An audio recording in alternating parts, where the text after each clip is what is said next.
What's up, y'all? We are back in the building. Yes, we are back talking about another episode of Real Housewives of Atlanta. Woo! Last night. Now listen, first off, y'all know how we do, okay? Let's get our good mornings and our welcomes out the way, okay? I want to know where you're from, where you're at, who's in the A, what's going on? Hey, welcome, okay? Happy Monday to you all. Happy start to the new week. You know what I'm saying? We about to get into it. I'm trying some new lighting in here right now, so let me know if y'all can see me and hear me clearly as well, just because I felt like I was straining my eyes, okay, with these bright studio lights. So I had to change the light just a little bit.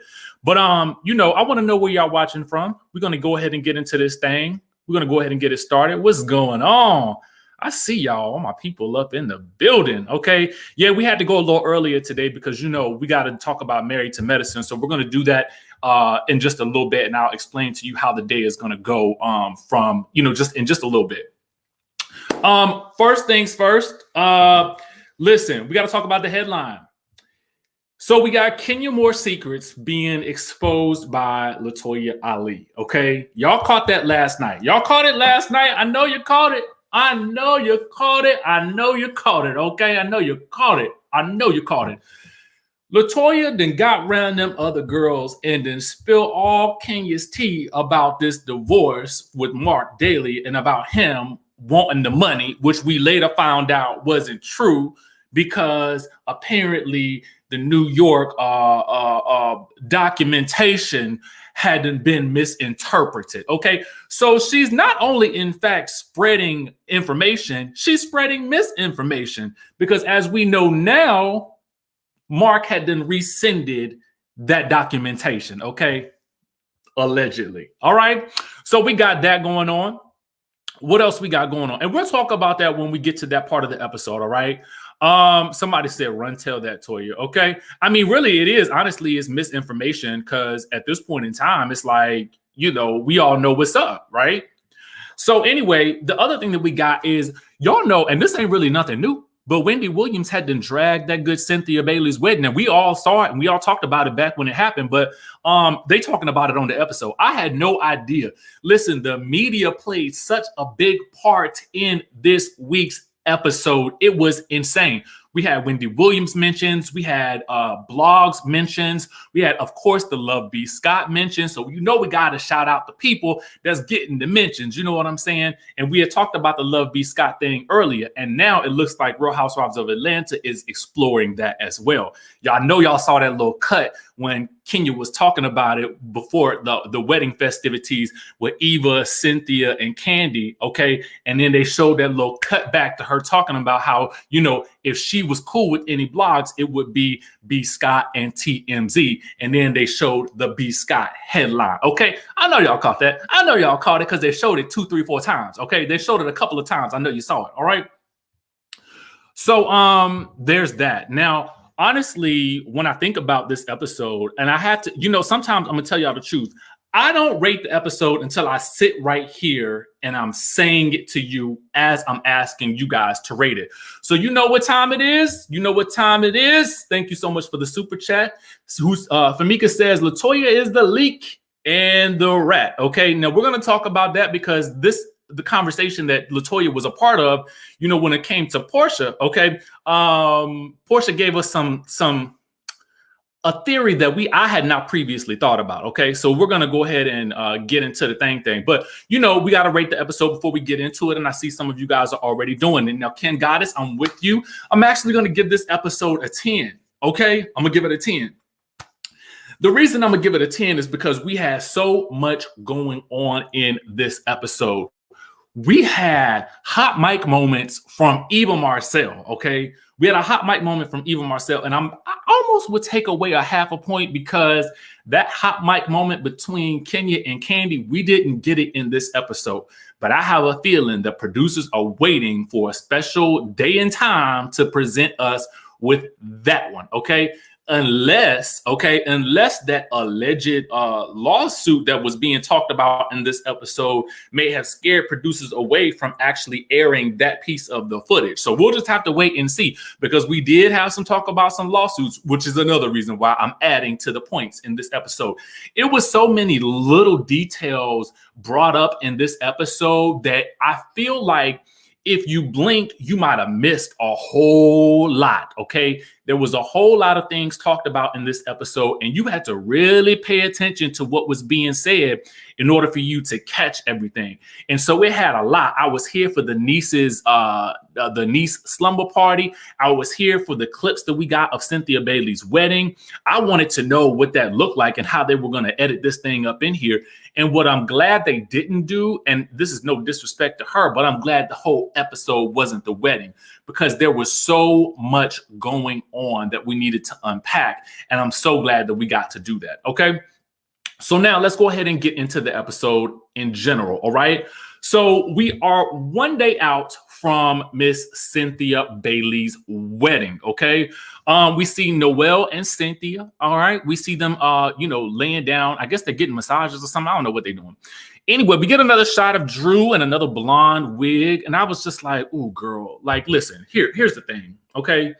Now, y'all know I'm a lover of people in general. So, when I have to throw a little shade, it hurts my heart. It hurts my heart. Okay. Hurts my heart to do this. And it hurts my heart to throw it Drew's way, because I like her. I like her a lot. But at the end of the day, what I'm going to need for Drew is, and I don't know, maybe she has gotten one at this point, but I'm just going to need for her to find her a good old stylist. You know what I'm saying? A good old stylist. One of the people I feel like she should call, and I know he is not down to the ATL, is the hair doc, Steven, the hair doc. He is located up here in the Washington, D.C., in the Maryland area. And what I would like for you guys to do is, if you know a good stylist down to the ATL, or heck, wherever you are, okay, list them down in the comment section, in the chatterization down below. Put the Instagram name down.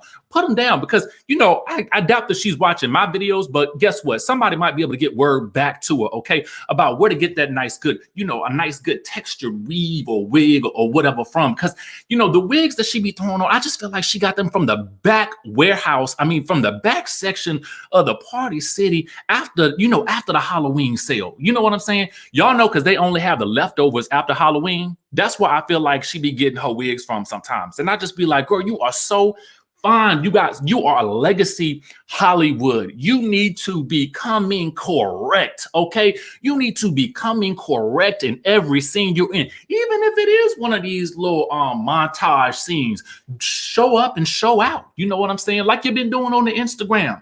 But maybe she didn't have some time to think about it, so she's upgraded her look from when we saw her back in October, because we know this was around the October time frame.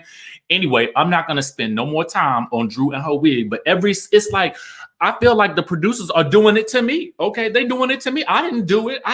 They did it to me, and they did it to me at last week too, and the week before last. So for me, I'm just like, okay, it is what it is. But maybe the wig will be her running joke throughout the seasons. Who knows? Anyway, I digress. Okay, we learned that Hurricane Delta is on the move, all right?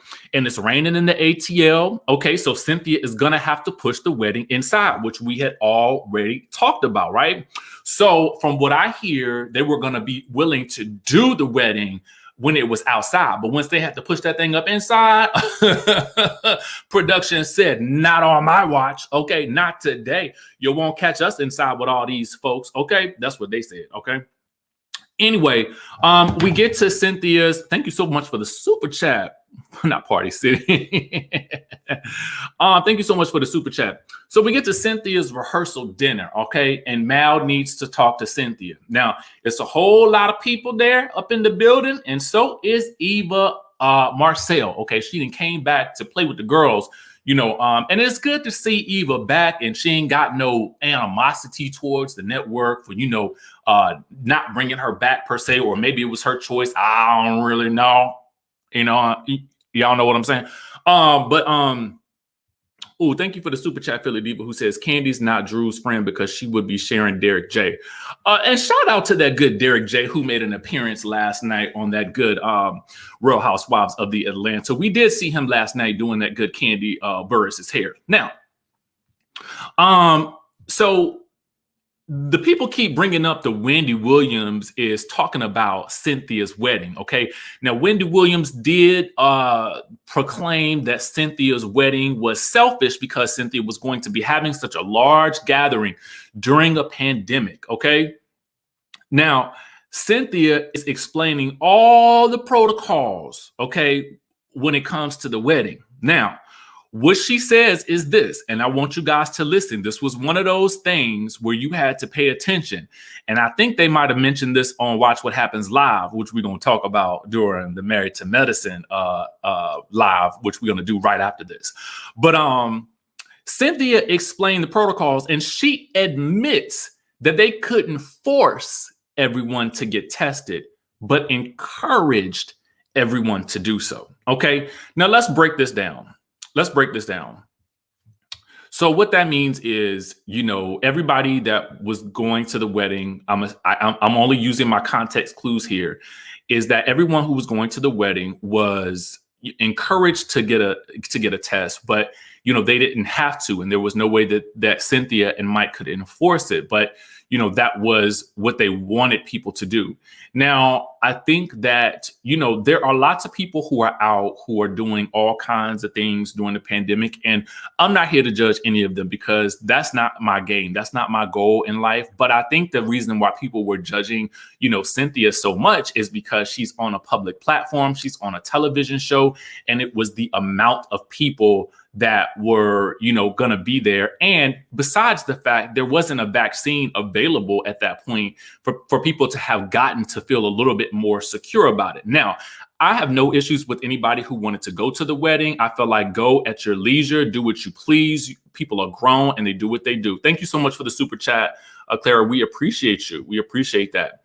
But I also feel like, this is the reason why people are really talking about it so much is because it was really the event of the month. To be quite honest with you, everybody was talking about Cynthia's Bailey's wedding. So that's why people feel like they have the right to judge it.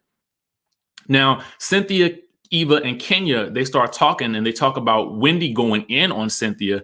And Kenya says it best. I mean, Kenya was basically hit the nail on the head when she said, when you have a wedding during a panorama, you open yourself to criticism. So you just got to deal with it. And honestly, that was pretty much the truth. Okay. I mean, she hit the nail so articulately on the head. And I had to write it down because I was like, can't nobody state it any better than that. All right. So then Kandi arrives. Mal has felt left out of the festivities. Okay. And they discussed Strippergate yet again. Okay. And I'm talking like Kandi talk with her teeth clenched when she get married. Okay. Because I'm over it. I'm over it. Okay. And Cynthia's over it as well. She don't want to hear nothing about a bolo or anything else. All she want to do is get married. And I'm thinking to myself, why are we still reaching with this storyline? Okay. And I guess I call it a reach because I kind of feel like nobody else will really care, but I feel like they're still talking about it because it's probably because it's in the blogs. And to be fair, when it did come out in the blogs, we were all talking about it too. So I guess that's the reason why it's still being talked about. And in their time, it's probably not weeks apart. It's probably days from the time period that they got back from, South Carolina. So I can kind of understand it. And also we've introduced Eva to the conversation as well. So there's that. Mind you, Eva has a lot to say about this whole situation. And we're going to get to that when we get to talking about Cynthia Bailey's wedding. Thank you so much for the super chat, Easter Washington. I appreciate that. So, Kandi says, so you didn't see anything happen on the coffee table. Was it Kandi or Kenya that said that? Somebody brought up the whole, no. Let me go back. Let me take it back. Eva said the blogs talk, and that's when they gave B. Scott his credits, y'all. So y'all saw that part. Kenya then tells Eva what was going on up in that good room. And then Kenya, it seems like she was trying to implicate Shamia in on this because she was like, I'm not sure if Shamia was a part of it. And Kandi was like, I don't think Shamia was in it. But I just kind of felt like, see, this is what I don't like. Kenya knows that Shamia is married. And I think that, if girls have a bachelorette party for their homegirl or whatever, and if some of the girls that go are married, then, I feel like I don't believe Shamia would have been doing anything with the stripper. But I think to even imply that, well, I don't know if she was or not, I just kind of felt like I didn't like that.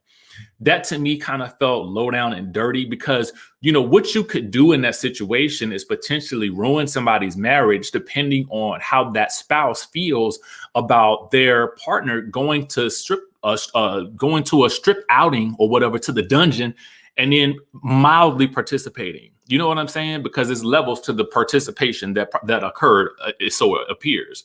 And so that's when Cynthia's like, I'm so over this Bolo situation. And I'm right there with you, girl. But so Kandi says she didn't see anything happen. She says, so you didn't see anything happen on the coffee table. So apparently we learned that somebody's lips touched somebody else's lips. Okay. You know what I'm saying? Those lips. All right. Not the lips up here. Okay. And so, Kenya surmises that if it had been her, all the ladies would be talking about it or whatever like that. Honestly, I still don't feel like that. I feel like if Kenya was the person involved in it, I don't feel like anybody would have said anything because those other girls were still too busy doing whatever they was doing, and they probably would have been right up in the room with her. So I think for her to continue to use that as an excuse is pretty lame. I feel like if you want to be that pot stirrer like that, just simply say, I'm curious. I just want to know what's going on up in the room. I mean, everybody else is asking, so we might as well ask the questions. Just say that, but don't try to excuse it like, oh, they would have done it to me if it had been me up in the room. Nah, because those girls would have been too busy up in the room with you to even dare talk about it the next day. Nor do I think any of those girls would have leaked it to the blogs. But we do have another party that has been introduced as a suspect about who could have leaked it to the blogs, and we'll get to her in 1 second, okay? Now, Kandi then says this, I'm not trying to ruin someone else's relationship, okay?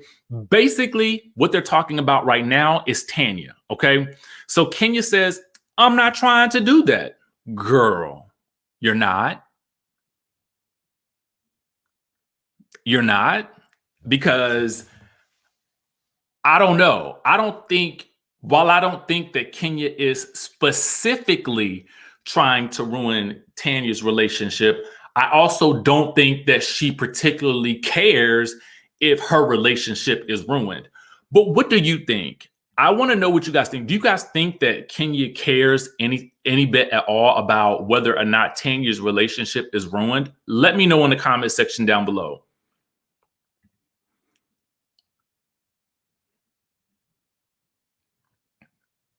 I'm just trying to figure it out. Yeah, she did.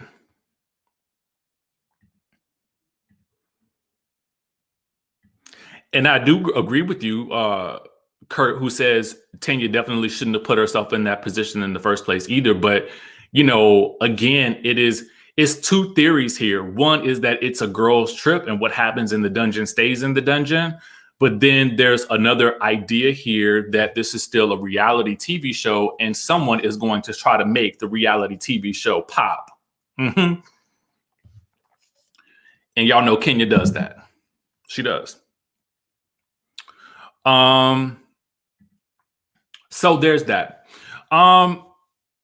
Kenya then says the girl, specifically Porsha, they're going to say that she's lying about calling them out. Okay. And then she mentions and try to sue me. So what I'm thinking is one of those girls, specifically either Porsha or Tanya, may have introduced the element of a lawsuit in conjunction to Kenya mentioning that it was one of them engaged in some intimate activities with the stripper. Did y'all peep that? Kenya said, they're going to say I'm lying and try to sue me. Okay. And then Kandi says, well, they're not going to try to do that. And I was like, So there was some lawsuit shenanigans that we had heard about during that time. y'all remember way back in October, I felt like when we were still talking, this was still kind of fresh on our minds. There was some talk and some news in the blogs about there being a potential lawsuit. So apparently there was some truth to this. So there is that. See, and these are those little details that I was like, ooh, which made the episode so good. It was those little reveals that really, to me, made the episode like, I gotta get out my magnifying glass for these moments, okay? So then we flip over from those ladies at the rehearsal dinner to a night at the niece party, okay? Now, this to me is so good. This is so good. The niece party consists of Shamia, Drew, Porsha, and Marlo to start, okay? But they have also invited LATOYA. Now, what you guys may notice is this. If you go to the after show on BravoTV.com, when Porsha, Shamia, and Drew recap this because they talk about Marlo moving funny, here's what you didn't see in the episode. Apparently, Shamia did not want to invite Marlo because, one, they didn't feel like she was an auntie. I mean, they felt like she was more of an auntie than a niece. And then two, Shamia, I think, from what I gathered, didn't really trust Marlo after that whole night at the what do you call it? The pumpkin patch. Okay. After Marlo had questioned Porsha about whether or not they trusted her or not. Apparently Shamia had her antenna up at that point and was thinking, I don't like how you moving. So Porsha was the one that said, no, we got to invite Marlo. Marlo is a niece. Come on, Marlo is good. Even though she felt like she had noticed that Marlo was moving kind of funny, she was the one who convinced Shamia to invite Marlo to the event. So when you watch this scene now, okay, now that we talk about it, we can look at certain things with that context in mind. So let's go for it. So it's a don't judge party, okay? Now, Marlo asks what is going on with Cynthia's wedding, and Porsha is anxious about seeing Dennis at the wedding. And then they discussed the "it wasn't me" hashtag, okay? Now, Marlo says, in response to, you guys recall when Kenya posted that "it wasn't me" on her IG stories. LATOYA posted "it wasn't me" in reference to the articles calling out some women who had some things going on with Bolo. And Marlo also jumped on the bandwagon and posted hashtag "it wasn't me." Now, Marlo says in this scene that it was because of her nephew and says that it was just coincidental, okay? And here's what I want to point out to you guys. I had it up earlier on the screen. I'm going to pull it up now. So if you guys head on over to Marlo's Instagram, you hear her say, you see her post this: I have a teenage nephew who unfortunately sees all the headlines, so I have to clear my name. My alliance is to him. Now, for me, I felt as though, to me, this seems like a little bit of an excuse, right?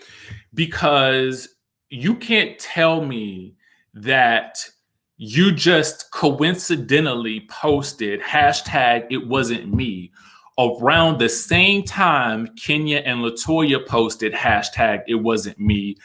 I honestly gotta tell you, I felt like she was lying, okay?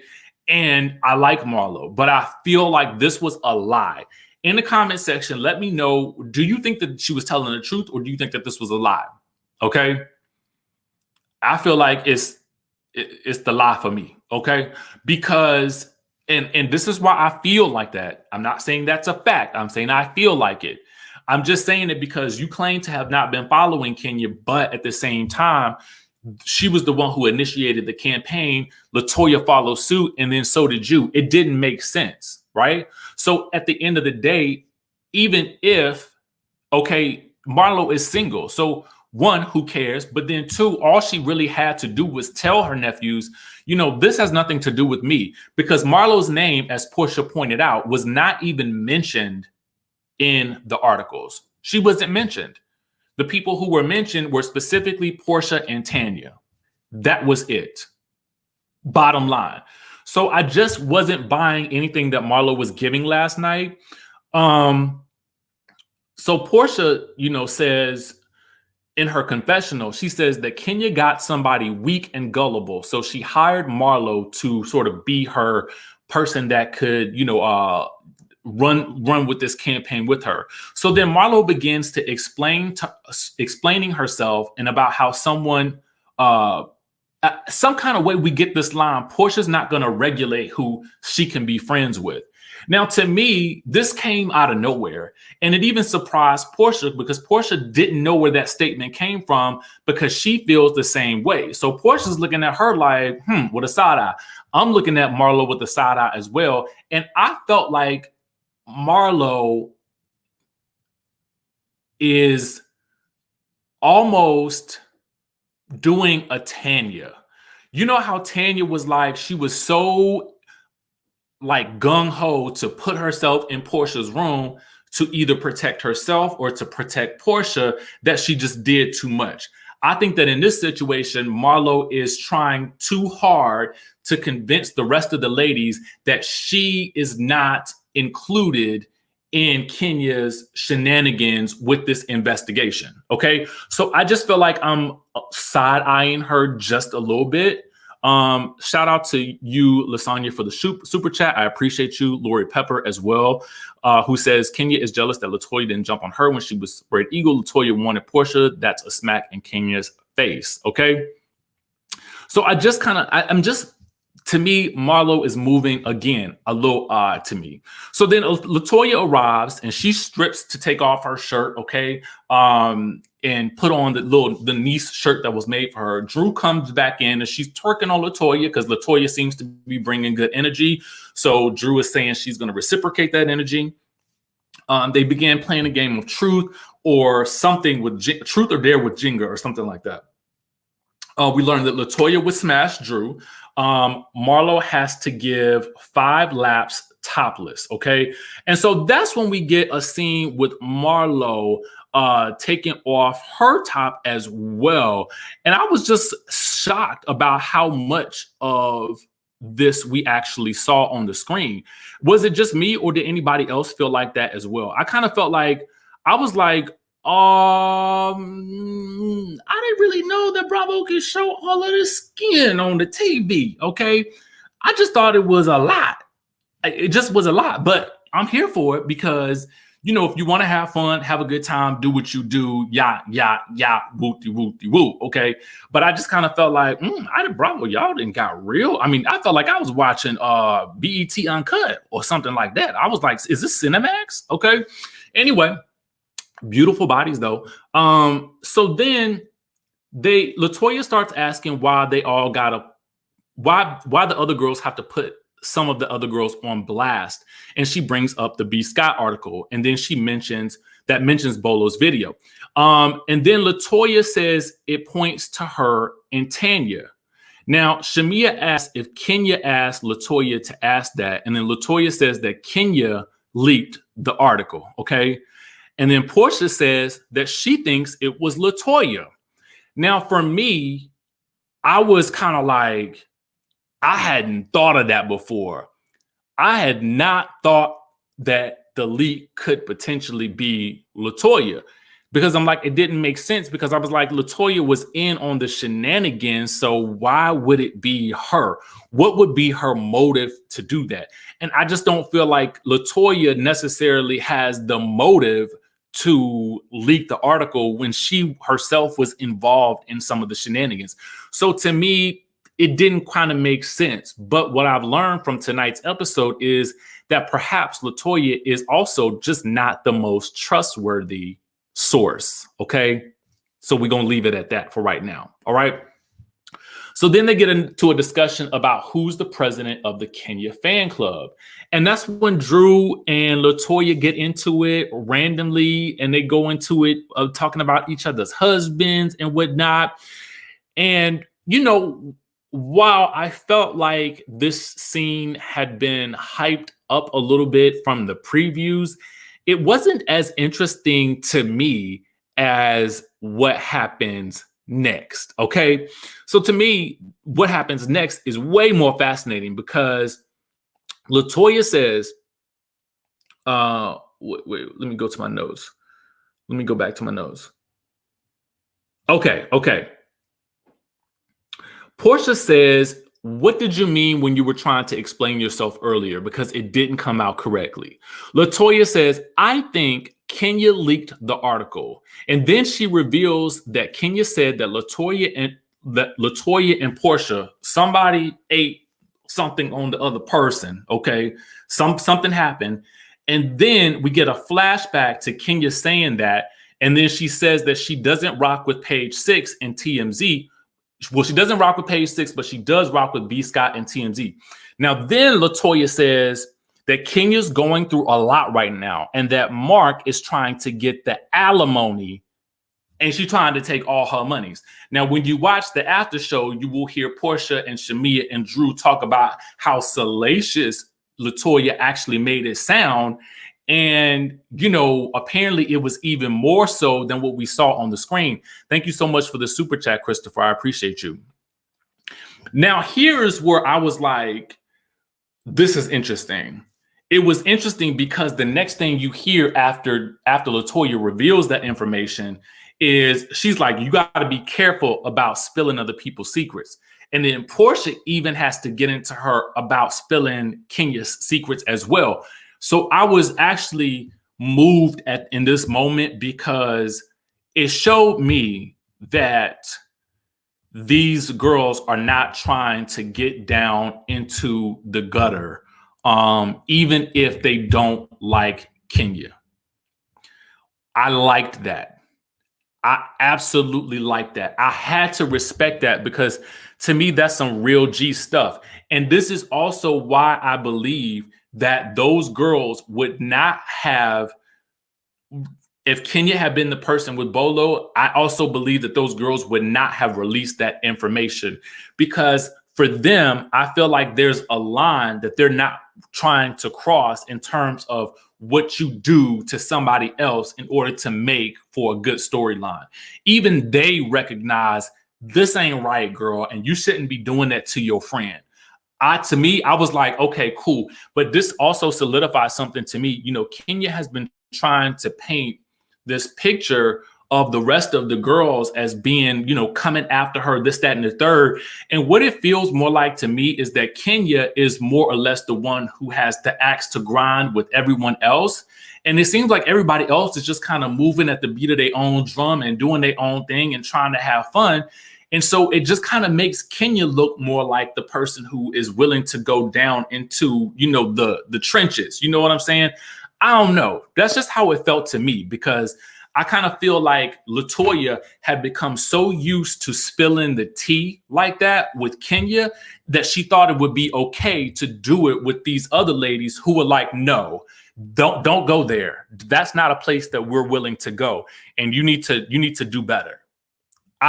To me, it spoke volumes in that moment. Okay.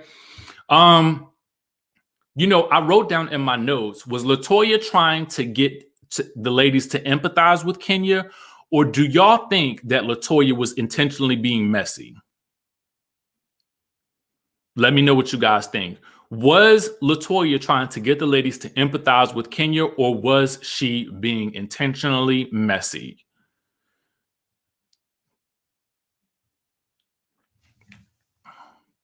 Thank you, Marcella, for the super chat. That wasn't me. The hashtag wasn't me, was foul all the way around. Marlo's excuse was dumb. Absolutely. So a lot of you guys feel like she was being messy.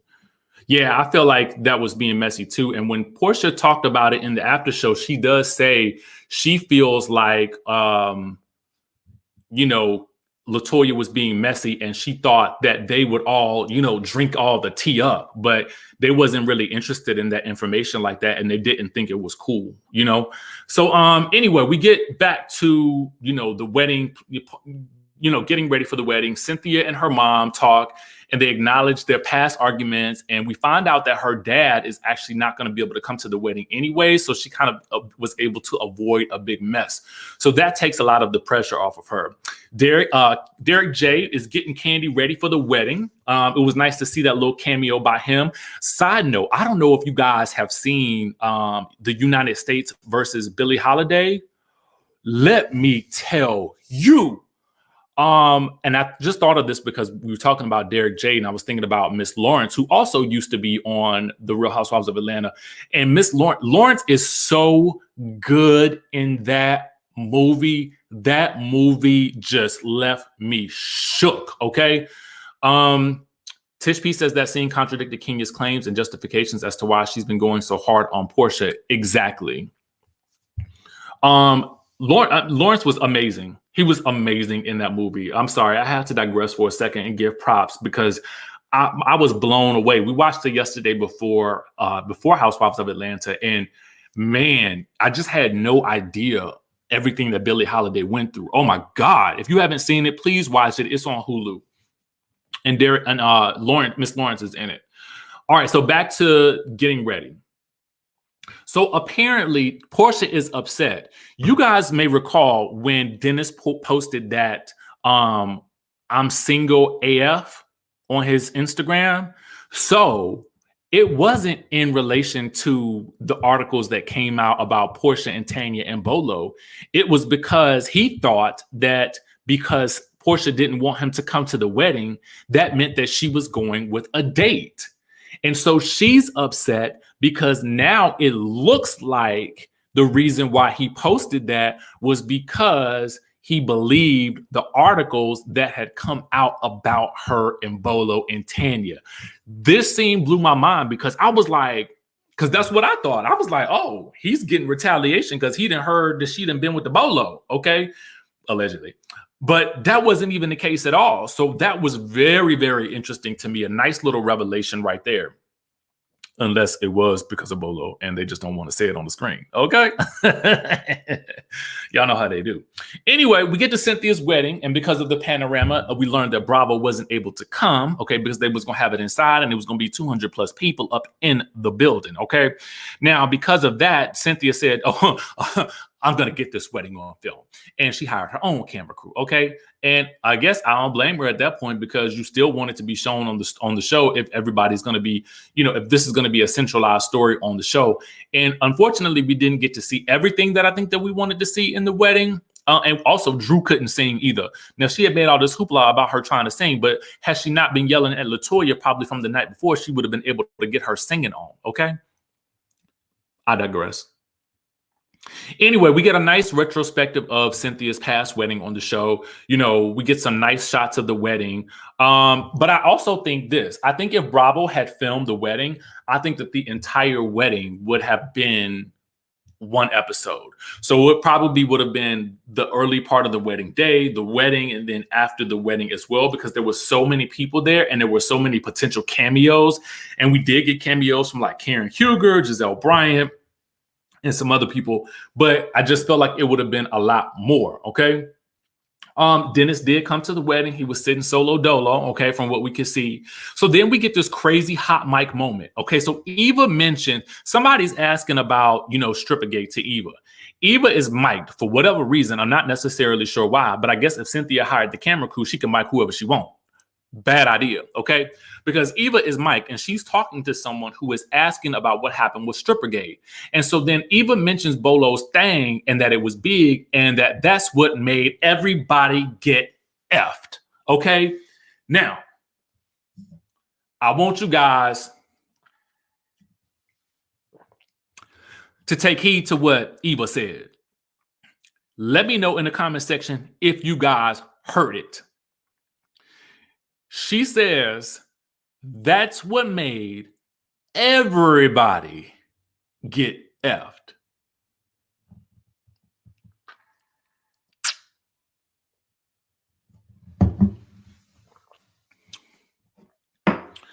And here I was thinking it was the way they made it seem in the articles like it was just Porsha and Tanya.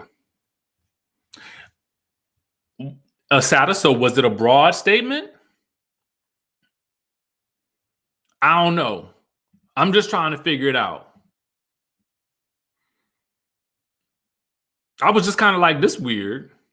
Maybe she was just generalizing, okay? But it was definitely one of those moments where I had to kind of rewind it. I was like, wait, what? What? Who? Everybody? Now, I know she mean like Kenya, Kandi, and Cynthia. I thought she meant everybody else, though. not Shamia. Okay, we're gonna say not Shamia, but I thought I thought she was talking about everybody else. Anyway, we also didn't get that scene with Kenya and Kandi talking about Tanya when apparently the cameras followed her into the bathroom. So I don't know why we didn't get that scene today and last night, but hopefully we'll get it in another episode. Now, we get the scene where Porsha is at dinner with Dennis. Okay. Now, I wrote at the beginning of the scene, I'm so glad this scene is only 5 minutes. Okay. And I think it's because I am tired of the Porsha and Dennis merry-go-round. Okay. I'm tired of it. Tired of it. Tired of it. Okay. But as I watched this scene, it was actually way more interesting than I thought it was going to be. Okay. Thank you so much for the super chat, K Blake. So Portia's irritated about Dennis dropping that IG story saying he was single AF before the wedding. Now, I'm still a little confused by the discussion in its totality. He claims he's not dating. He feels like she's not committed because she'll toss him out the house anytime he does something wrong. But granted, Dennis seems to have done a lot wrong in the relationship. And those are offenses that are kick you out the house worthy. Okay. So to me, I don't understand. Some people think, and I will say this, some people seem to think that they can just cheat and cheat and cheat and cheat and cheat, and you still supposed to stay committed to them. Have y'all ever run into that type of person? Y'all ever been in a relationship with that type of person? They think that they can just cheat and cheat and cheat and cheat and cheat. And because they believe that relationships should be committed relationships, because they ain't never left you or they still treat you right, they think that you should stay with them because they are committed to you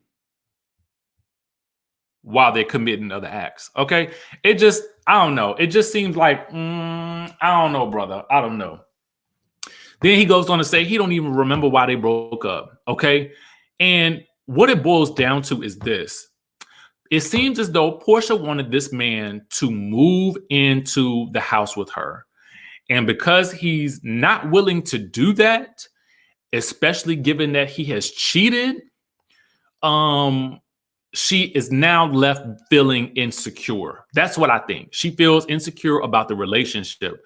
So, of course, anything he does now is going to seem either suspicious or it's going to probably irritate her because she feels as though there's probably a reason why he doesn't want to move in, because he probably still wants to run amok and do what he wants to do. That's what I think she thinks. Okay. And then so he says, I'm not moving in because you might kick me out again and your mama takes your side every time. Well, Dennis, you got to remember why you're here in this situation and why the mama don't trust you. So it to me, like, I don't understand why you don't understand what's up, bruh. Like, you's a smart man. You a multimillionaire. Put it together. Okay. Anyway, she feels like, and I felt this in my spirit. She feels like she has to act hard to protect herself. Okay. And this scene right here, it was such an interesting scene to me because I don't know if you guys realize this at the moment. I did. They showed Porsha and Dennis having this breakup moment in the same episode that they had Cynthia Bailey and Mike Hill getting married. The juxtaposition and the irony of that, to me, helped make this episode a 10. Because, again, it's one of those things, if you're not clued in, if you're not tapped into it, you kind of miss that. If you're just watching the episode, you're going to miss that notion. They had a whole wedding and a whole celebration of this one couple getting together while they also showed the final nail in the coffin for another couple. I was like, that's some good. Now this is what I'm talking about. There was thought put into this episode for them to do that in the way that they did it. And I felt like it was exquisite timing and it was it was just wow. And it also made, for me, it made that moment all the more sad between him and Porsha, because I really felt in my spirit like she was tired of going through this. So they finally toast to parting ways. And I felt like, honestly, I was happy with this episode. I can't tell you guys how much I was literally stumped at the end, like, dang, they did that. They did the doggone thing with that, So that's what we had for this episode of The Real Housewives of Atlanta. Somebody said, didn't that happen with Nene and Greg at Eva's wedding? It may have. There was something going on with her at Eva's wedding. Wow. I love that they're able to really do that. And I feel like it had probably already been over between Porsha and Dennis, but I also felt like they needed to show us that moment because she had been telling us that they were over, but we needed to see them being over and we needed to feel them being over. But we also needed to, I think it was such a good thing that they showed her being over it, but not coming across as bitter, because they both seemed okay with the way things were being left. Wow. Yeah. Shantia says they mourned one and celebrated another. I was like, see, and this is, and again, like I say, this is where when you get a good production team and a good cast together, you really can create magic. And I feel as though, and I think Kandi and Kenya said this during Kandi's speak on it, that the season truly started when the ladies went to Charleston, South Carolina.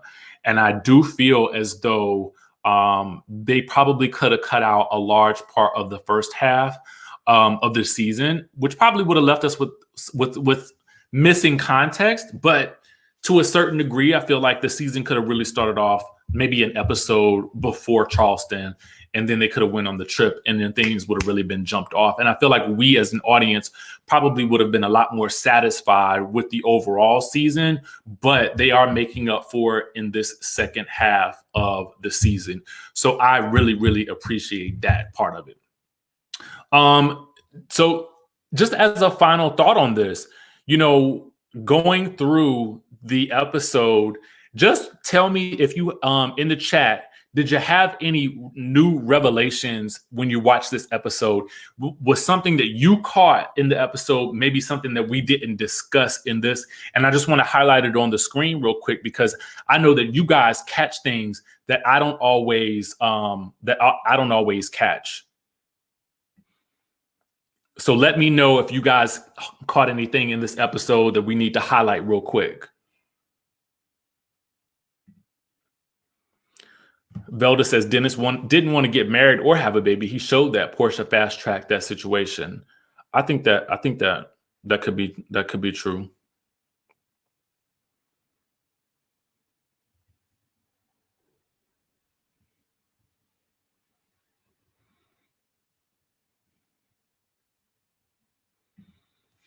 Next week, how Marlo go run tell Kenya what happened at the niece's party. I would expect her to do that, especially given that it involved LATOYA.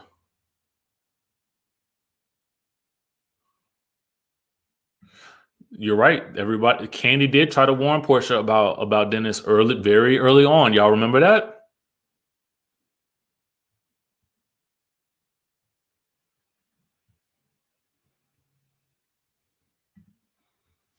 Yep, they did defend her. I thought that was a really good moment in the episode.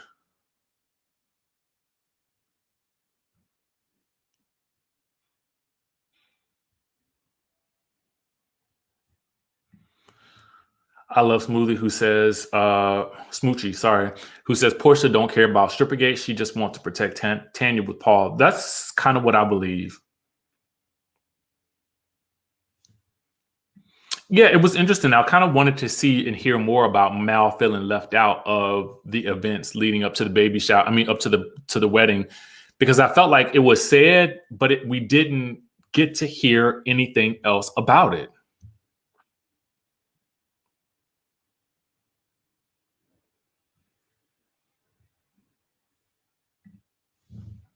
Porsha also mentioned how ironic it was that her love was ending while Cynthia's was beginning.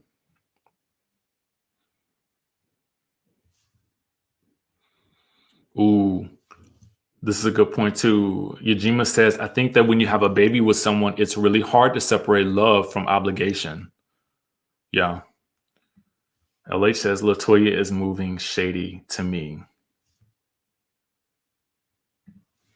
Yeah, I have heard Marlo say something to this effect as well too, Althea, who says, Marlo says she doesn't want a peach. She makes a nice coin without a peach. She has the luxury of not divulging her life the way the regulars do and still get paid. That's interesting also that you say this. Katori says how Marlo ran topless, but not worried about her nephews. That's a great observation.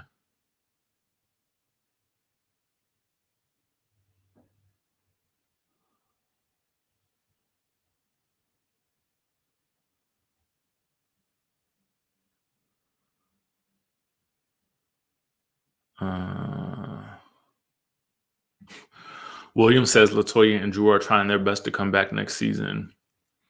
I hope they do.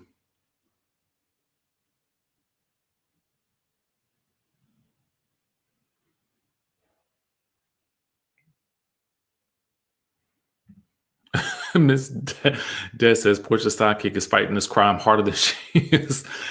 I will admit, I do feel like Portia seems a little, I mean, kind of almost unbothered by this situation. I took a photo that I need to actually put up on the screen. I was going to put it in the thumbnail, and it perfectly, like every time I saw it, I was just like, it is the funniest thing. I'm going to pull it up right now. Give me a second, y'all. I got to pull it up. Because Portia's face, I don't know if y'all saw this. Let me pull it up. This was Portia's face during that altercation with Drew. I was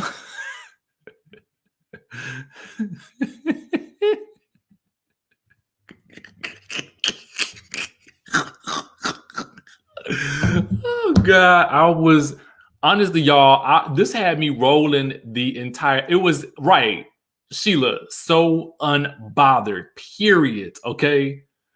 Yeah, I feel like she is not giving it that much energy, but you know, and this could be true too, Nisha, who says Porsha is embarrassed, and when you are embarrassed, better not say anything because it will be used against you. I mean, that's smart. That's a smart thing to do, whether or not you did it or not.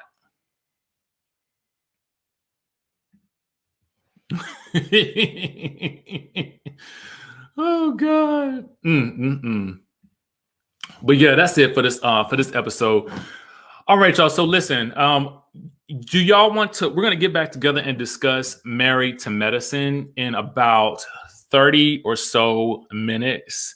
We're gonna come back with that, and we'll get down with the get down on that because we got to talk about the dragoration of Cynthia with Dr. Simone. Oh Lord, y'all, it's going down. Okay. So make sure you guys stay locked onto the channel. We're going to be back in about 30 minutes. I will post, obviously, the video and the live link shortly. So you guys will get that. And then we'll get down to the get down with Married to Medicine, Dr. Heavenly Simone, you know, and all of that good stuff. Where is your scooter? All right, y'all. I will catch you guys in the next one. Stay tuned.